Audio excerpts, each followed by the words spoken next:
өлшеулі өмір деген терминін бірінші жолын үйренетін боламыз. Ал бастайық. Бірінші тартып көрсетем.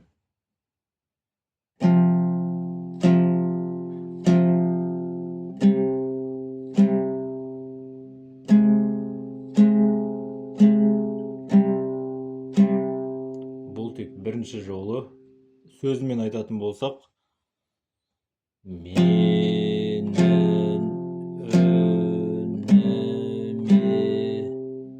құлақ түр елім. Менің үніме құлақ түр елім. Ең бірінші ешқандай пернені баспаймыз. Қағыз төменге, сосын жоғарыға, тағы жоғарыға. Сол үшеуі бірге.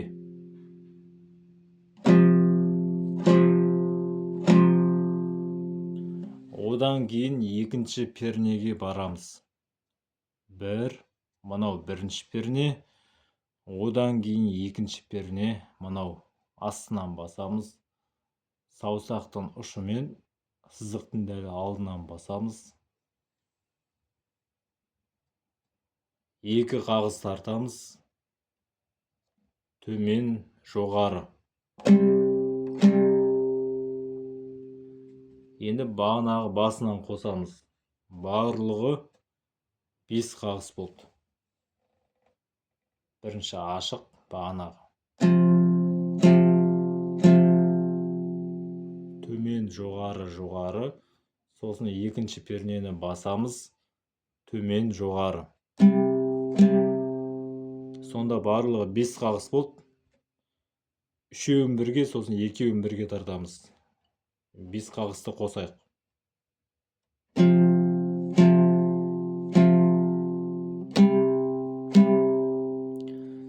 Енді сөзімен бірге қосып айтайық.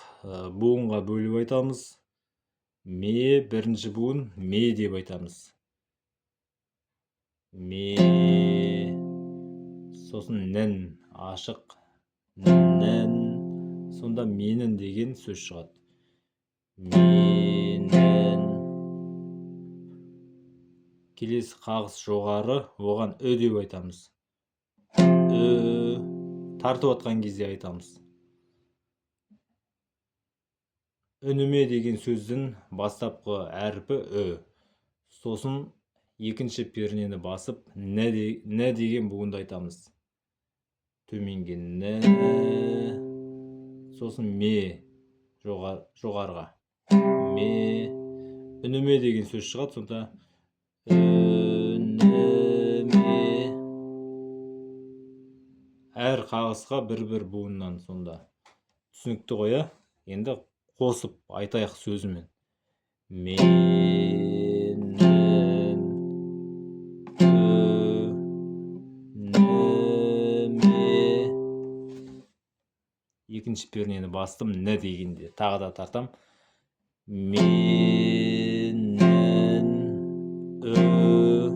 енді бастым, нә дегенде. Нәме деген, яғни үніме деген сөзде жартысы нәме.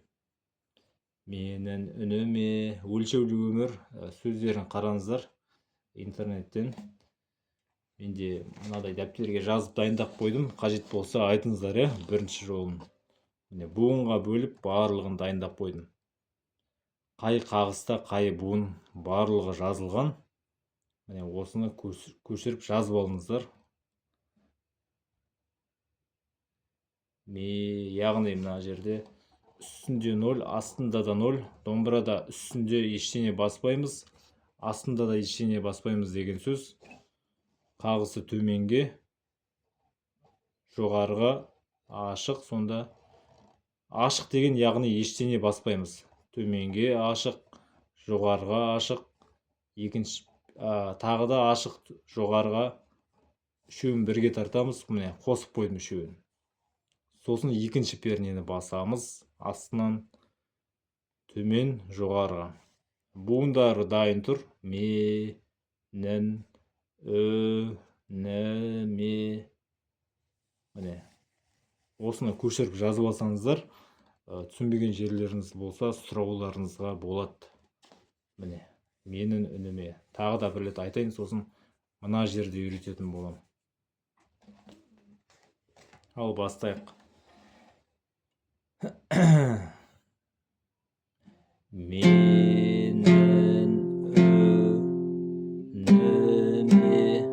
Менің үніме деген алғашқы екі сөз шықты.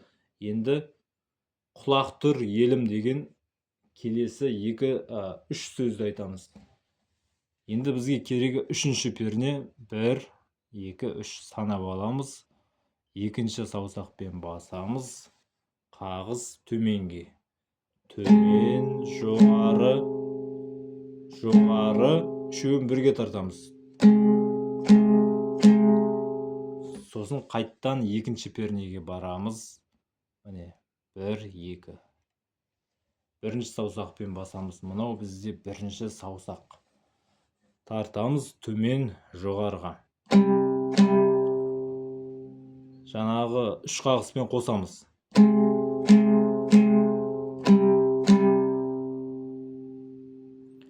Енді сөзімен бірге қосайық. Қағыстары айтайын. Төмен, жоғары, жоғары, төмен, жоғары. Жаңағыдай ғой дәл. Сөзімен қоссақ. Құлақ тұр елім. Құлақ тұр елім тағы да. Құлақ тұр елім. Қосамыз. Құлақ тұр елім. Міне, түсінбей қалмасыңыз деп сіздерге қайталап жатырмын. Қай жері бір жері түсініксіз болса комментарийге жазыңыздар. Түсінікті деп ойлаймын. Кім түсініп алды, үйреніп алды, бір жолын комментарийге жазыңыздар. Енді басынан бастап қосайын. Менің үніме құлақ тұр елім. Барлығын міне. Қағыс мына төмен жоғарыны түсінбей жатсаңыздар, қағыс қағып үйрену сабағын қарап алыңыздар. Қағысты бөлек үйреніп алыңыздар да, сосын бастаңыздар. Әйтпесе мына қағыстың да өзі оңай емес. Төмен, жоғары, төмен, жоғары. Төменге мына саусақ, жоғарыға бас бармақ қой. Қол жартылай бүгіліп тұрады. Түзу бір қалыпты болу керек. Алмастап тұрған сияқты ұстаймыз ғой, мына үш саусақ. Жаңағы осылай тұрады, қаз қатар. Бүйтіп қысып ұстап алмайсыз, арасы ашық болады. Сосын мына сұқ саусақ алға қарай шамалы шығады, бас бармақ қарама қарсы тұрады. Қолды қыспаймыз, еркін, бос ұстаймыз. Бос ұстаған кезде оңай тартылады. Мына қара жерден тартамыз, мына ортасынан.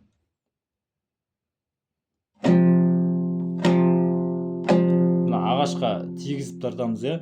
Мына тырнақтың сырт жағымен тартамыз ғой. Сол кезде дыбыс жақсы шығады. Енді ананы қайталайық. Әдейі жай тартып жатырмын. Түсінікті болу үшін жай тартам тағы да. Менің үніме. Екінші перне бастым. Енді үшінші перне.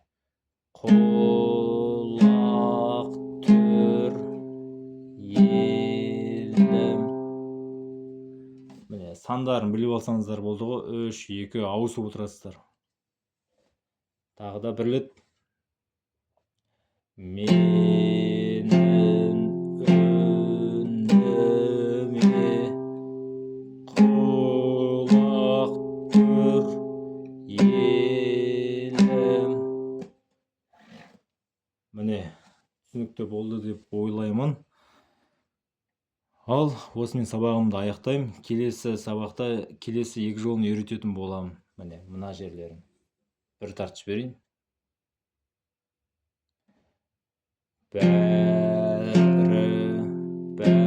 Қайттан. Бәрі де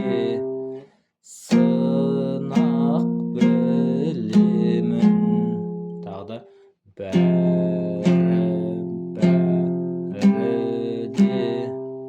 сынақ білемін.